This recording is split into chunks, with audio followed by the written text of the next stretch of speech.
Somewhere in Hampshire, the Committee for Hamwic Speakers are attending a debrief after their spectacular 10th anniversary meeting.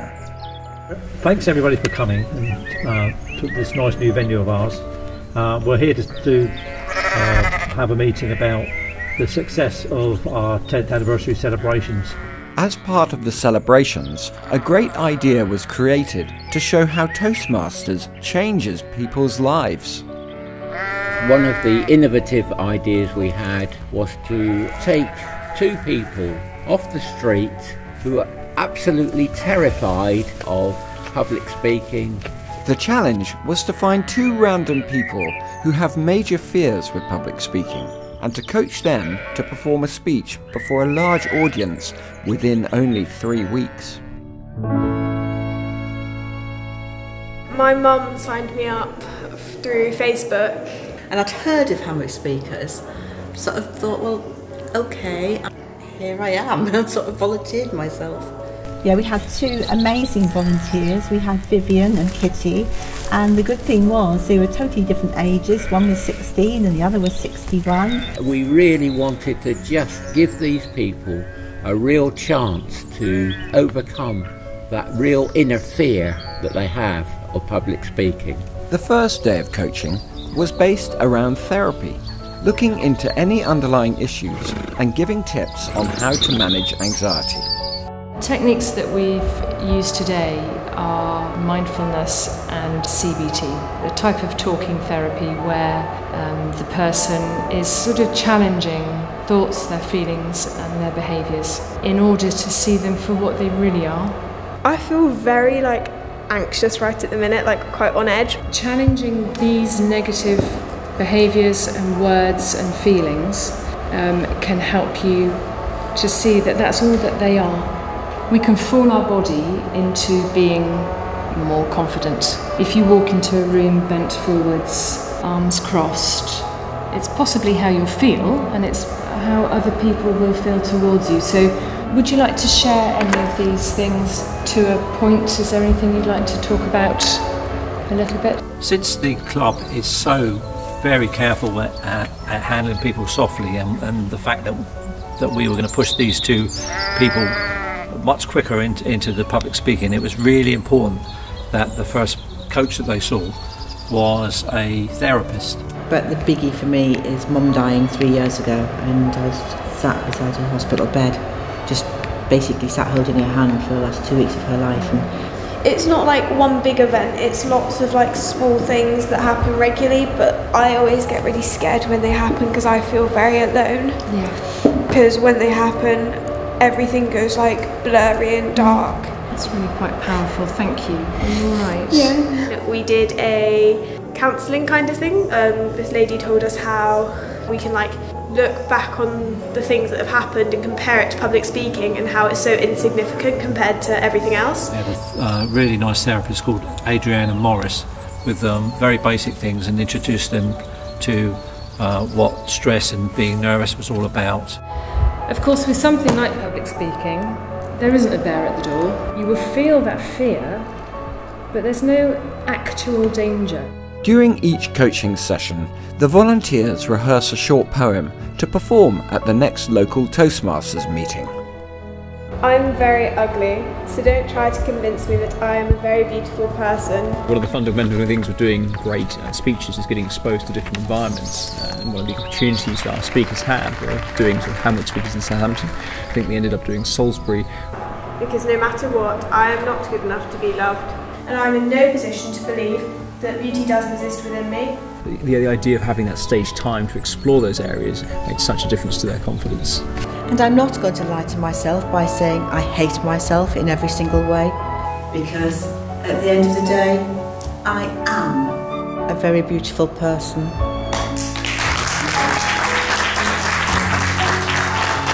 I was really nervous that I was going to mess up my words. That actually was easier than I thought, because just looking around the room, it was just friendly, smiley faces that were looking back at us. When I raised this idea with the committee, some of the committee did have concerns. I think that was the concern, Ken, because at the start we didn't really know exactly how much we're going to put them through.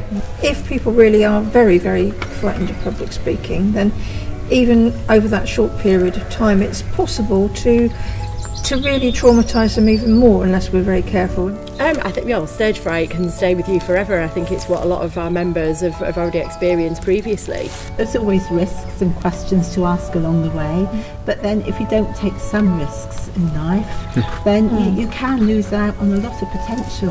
The next coaching involved learning to become an external character through acting. It was a bit scary at first, given the timescales, but then we've got such an intense programme of training over the next 3 or 4 weeks.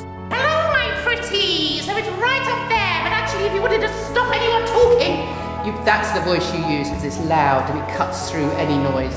The second of our special coaches was Jacqueline Goddard, and she was an acting coach, and acting perhaps doesn't sound as if it should be in public speaking, but training people with some of the techniques that an actor would use, like warming up your voice, for example. But what we'll do today is we'll do a bit of a warm-up.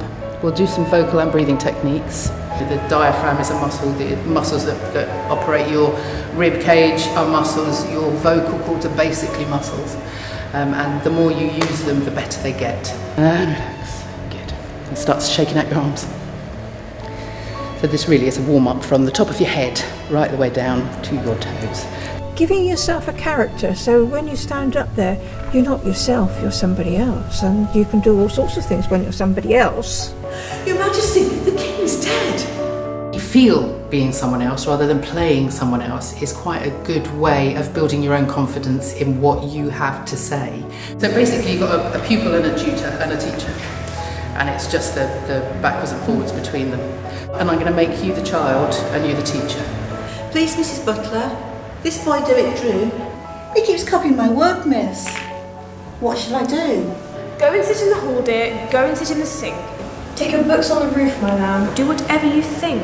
They just need that extra bit of confidence and to almost be given the permission to stand up and speak because somebody believes in them. So if I can give them that confidence and I can give them the tools to put across what they're saying in a confident way. Take the moments to act out. Overdo it. It's just me here. We don't mind if it feels a bit eggy, I'll tell you, right? So it's really great to have Jane Prowse on board for this project. And a BAFTA award-winning film and TV director.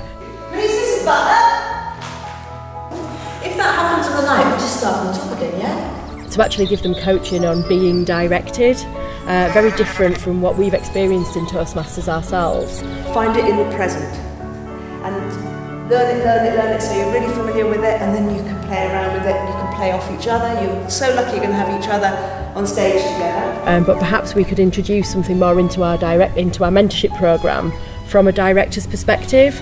I was once nominated for Children's BAFTA Award for a drama that I directed, and I sat in the audience really hoping I didn't win because I was so terrified of the idea of going up on stage and having to say something. Oh crap, and you can see they start going into this negative, oh no, I'm screwing up and I know I can... Our fourth expert coach was Simon Buckner. Simon is a real celebrity figure in the world of Toastmasters. Has there been any discussion about nervousness? I'm terrified of speaking in front of large crowds. Making myself stand at the front of a room with people looking at me these last few weeks has helped.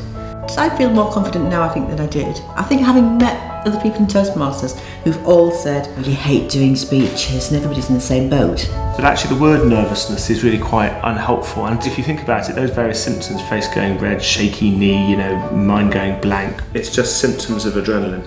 And it's not to devalue it, it's not to try and, con yourself, it's just acknowledging it for what it is. It's symptoms of adrenaline, and you're allowed to experience that. We'll just go for our first speaker, please welcome. What counts for more than anything else with effective speaking is clear, simple structure. Structure is the key. And then a few weeks ago I met a young man and we spent quite some time talking about his life. It is a skill, and you get better at it just by working at it. Let's just talk about the structure of it. So when you think about the structure of the speech, what are the different sections of it in your mind? He really showed them how to deliver a speech without notes. Part of my fear is if I don't have the script, I will end up just waffling. Step back from worrying about getting it word for word perfect. In the end, what's the structure? What's the basic journey? Or what are the steps that I'm going to take the audience through? Because if that flow is clear, good stuff will come. So would your advice then be to actually write a script, but then look at it again and just take out the bullet points, the salient points? Public speaking is not about the speaker. It's about the audience. If you see it as you are looking at the audience and seeking to connect with them, rather than you're in a spotlight with everybody looking at you, you'll find it's very, very empowering. I am in awe of any individual who is willing to put themselves up in front of an audience and to speak. Both Kitty and Viv are to come from a position of having not done that much speaking, if any. I think that is a sign of real courage. The final night has arrived, and Kitty and Vivian must each perform a 2-minute speech in front of an eager audience. The night of the birthday celebration, the meeting was absolutely wonderful. The room was packed with people. There was a real buzz about the meeting. So now, with our hearts beating, and I completely understand because my heart would be beating, can I welcome Kitty to give a 2-minute passionate speech? I felt really anxious, but then if it all goes horribly, then I'll never see these people again. I mean, everyone goes through things in their lives that change them as a person, and I've gone through a fair amount. Even the First Lady, who claimed to be very self-conscious, gave the overall impression of being confident and assured. I think a lot of that comes with age and with just being 16. So there's no point being a public speaker if you don't have anything to say. It's about the world you're in. It's about the story that you're trying to tell the audience. And Vivian, now if you could come up to the stage and give your 2 minutes. When it actually came to walking up there, I was so worried about missing something out. Make sure it is something that you really want to talk about. Otherwise you're not going to enjoy it. And you know, it was like somebody had flicked a switch in my head, and I started thinking, yeah, what are my plans? I thought they got up there and they were very brave. They'd obviously got a great deal of thought about the content of what they were going to say, and most importantly of all, they commanded the attention of the audience. And I don't really know how it went. You don't know how it went. I mean, I don't. Tell me about what the result was. And Viv, actually, she beat the mayor, and she won the award for the passionate pitch speech, which was very, very impressive. It's like we're all people with stories to tell. To communicate something of importance to an audience, that's huge. 10 years of massive success. The club has helped hundreds and hundreds of people, and let's hope that in the following 10 years we can be even more successful. So well done, and onwards and upwards.